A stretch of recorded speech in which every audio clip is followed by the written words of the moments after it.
penyerahan piagam penghargaan dari Kapolda Aceh kepada personil yang berprestasi atas keberhasilan pengungkapan dan penangkapan narkotika jenis sabu-sabu seberat 1,7 ton dan 1,3 ton di lautan Samudra Hindia sebanyak 38 personil.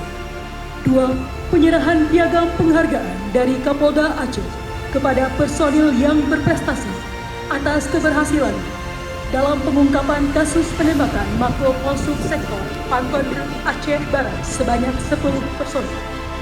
3. Penyerahan piagam penghargaan dari Kapolda Aceh kepada personil yang berprestasi atas keberhasilan dalam melaksanakan tugas individual Police Officer dan Format Police Unit pada misi PBB.